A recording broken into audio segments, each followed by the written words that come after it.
You're tuned in to Steve Megatron on Altered Geek.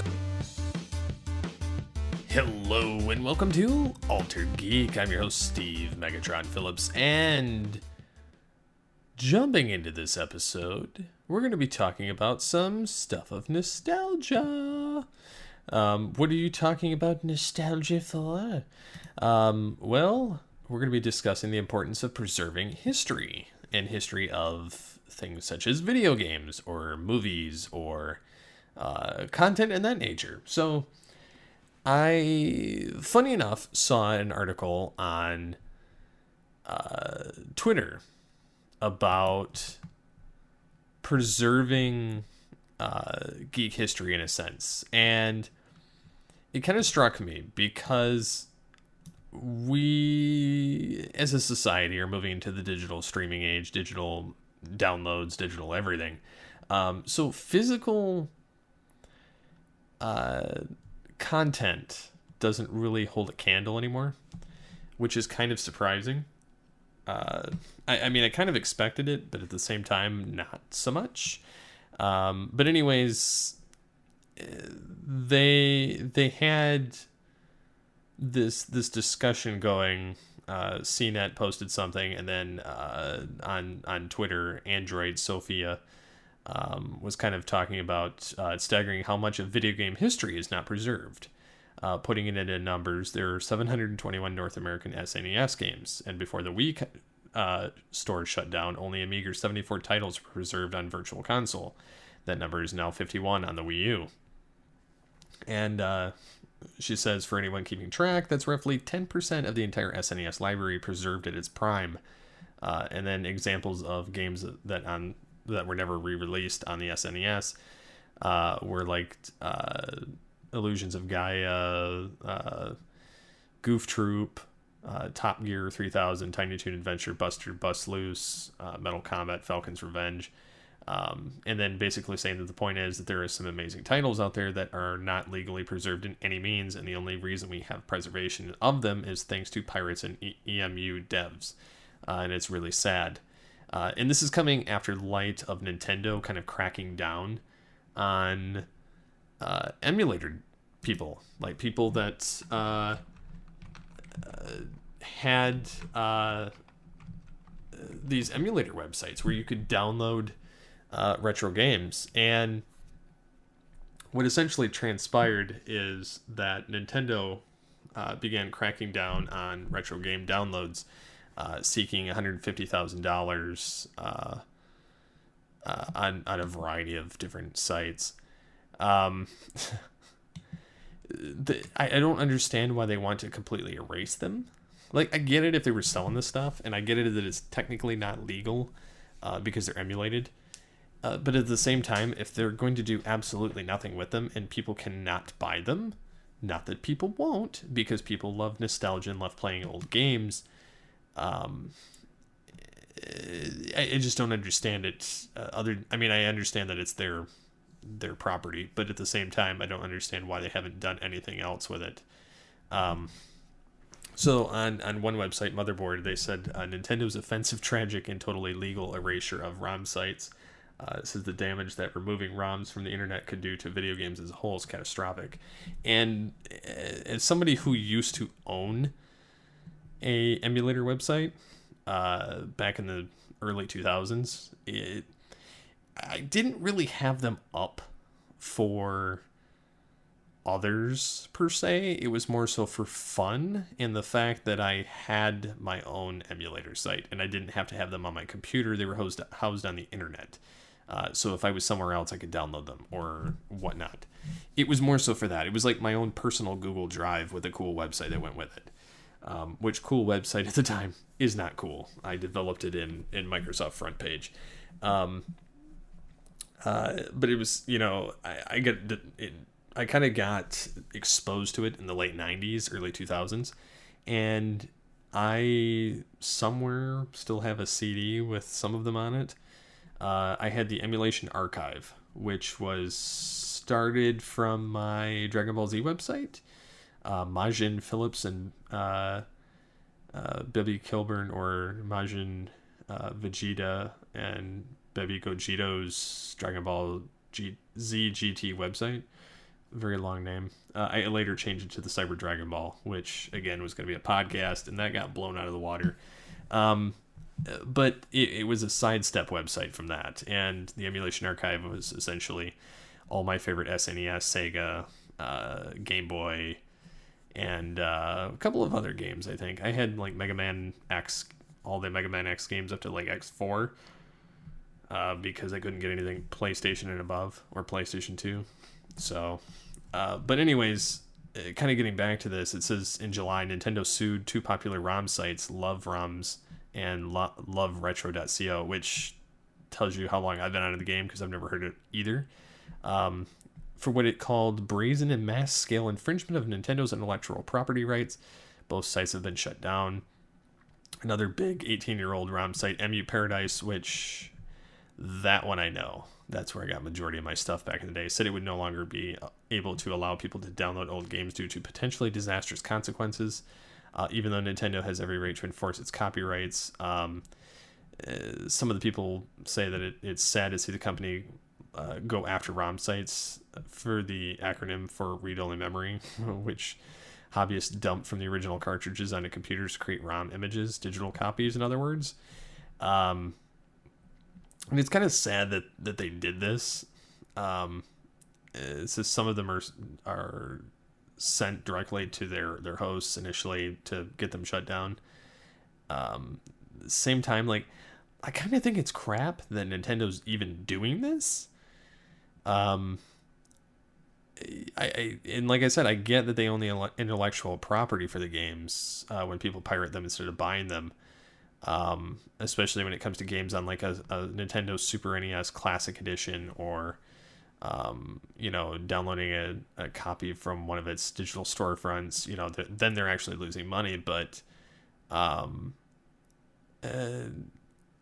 they're essentially saying that it's going to have potential to significantly damage tens of thousands of jobs when they aren't for sale.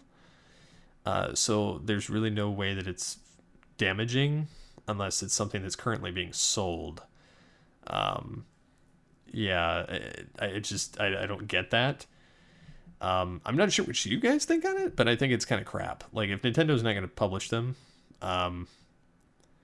it's kind of crap. So, it kind of just throws me for a loop that this is the world we live in. This is most of what Emu Paradise was hosting was work by companies that are now defunct and which have little or no chance of being legally sold. And that's kind of where I think we stand with this, is that you can't play any of these anymore. Which, if Nintendo was smart, they would kind of get them back as like some kind of a legal way of playing it. For instance, like they say, there's a company called Retrocade, which has a device which legally licensed and resold games from developers like Capcom using emulation software, RetroArch, designed to run illegal ROMs. Many of the official re-released like Lucasfilm point-and-click adventure games and ran on the Scum engine, now use the fan-made free Scum VM engine, and so on.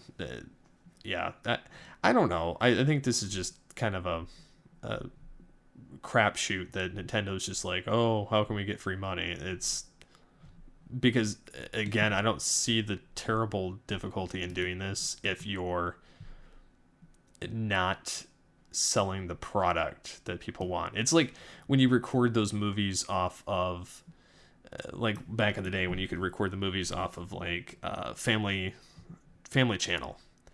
And there was no way ever of getting these DVDs because they never went to DVD. They always were just a special that played once a year.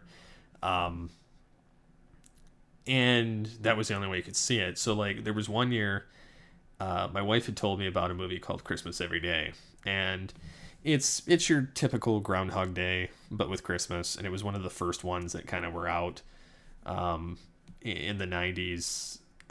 Where it looked, low budget, looked Family Channel budget. But it was entertaining, and at the same time, like, you couldn't get it. And so I ended up having to search the internet, and somebody had it recorded off of the channel and burned to DVD, and I was able to purchase it that way for I think it was like $8 or something plus shipping, and it was worth it because, again, you couldn't find it, but I still would pay for it because I couldn't find it. And it's like a lot of old TV shows that are out, ones that aren't on Netflix or Hulu or any of these other streaming services, and you can't watch any of their backlogs of some of these shows or old shows in general, or purchase them. And so, like, in that instance, those people that have them, granted, they're not legal to be selling them in the first place, but at the same time, how are you supposed to get them?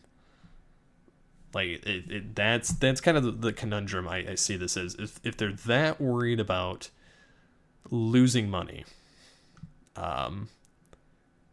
why not republish the game digitally, or republish the show or the movie digitally? Like, I just don't see the logic in their whole attack. So it says that in continuing on this, Nintendo crackdown on the BBC site, they even have a different kind of perspective that, the Emmy Paradise, which was doing this, had voluntarily shut down following the legal action by Nintendo against two similar online portals, because Nintendo is seeking $150,000 for each Nintendo game offered, and up to $2 million for each trademark infringement, and so that they could not risk potentially disastrous consequences, so they shut down.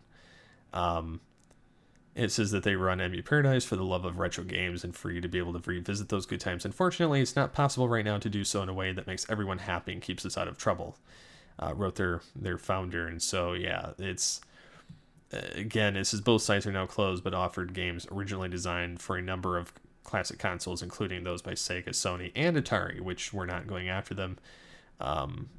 It's unfortunate, but I have a feeling you're going to see a lot more of these things start popping up on torrents, just because people are trying to obtain these ROMs in order to play the retro games, and with them being decades old, obsolete hardware, obsolete software, and no way of getting them. I mean, you're going to see a lot of that start popping up, and probably a lot of people get sued for it on the top of it, just like movies and television shows. So I don't know what you guys think on this. Like, it's kind of a slippery slope of this whole system playing out the way it is at the moment, and I'm not quite sure what to think about it, but I think that it could have kind of disastrous elements to it down the pipeline. And what I mean by disastrous is the fact that you could end up with all kinds of crazy tyrannical decisions on old things being online. Oh no, they have an old publicity shot. Oh no, they didn't pay royalty for that. Oh no, there's a commercial from an old Toys R Us ad, or it just, I don't know, things could kind of get weird. Granted, these are full versions of games, so but the other option too that you can do, if you happen to have something like this in your area, which most places don't nowadays. I'm fortunate. I have this place called Disc Replay, or if you have a GameStop, but GameStop really doesn't collect a lot of the old cartridge-based games. So if you're looking for like your Atari, your Sega Genesis, your Sega, your Nintendo, Super Nintendo, Game Gear, Game Boy Advance, Game Boy Color, all those cartridge-based games, really your only option is like eBay, or knowing somebody that has them still, or something like a Disc Replay.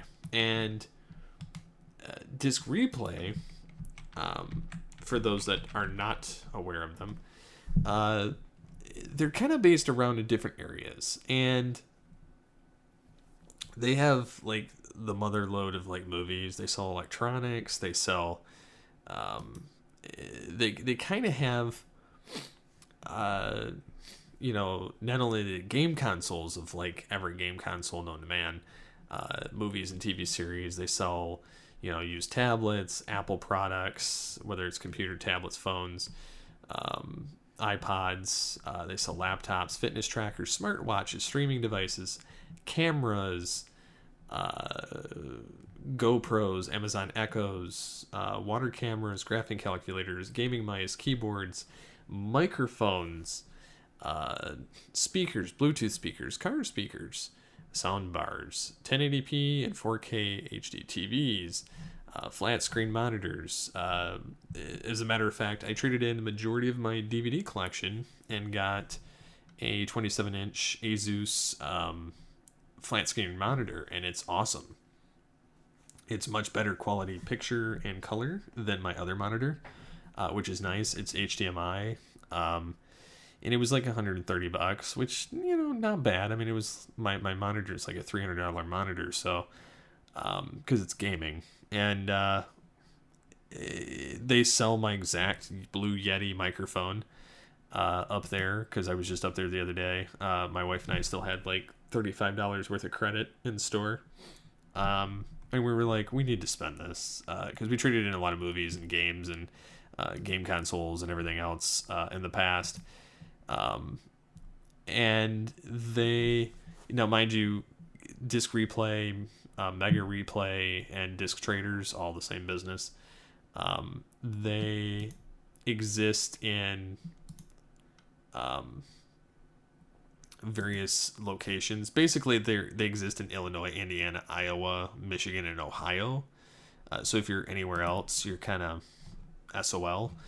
But they have a ton of locations in Michigan, for instance, a ton in Indiana, a ton in Illinois.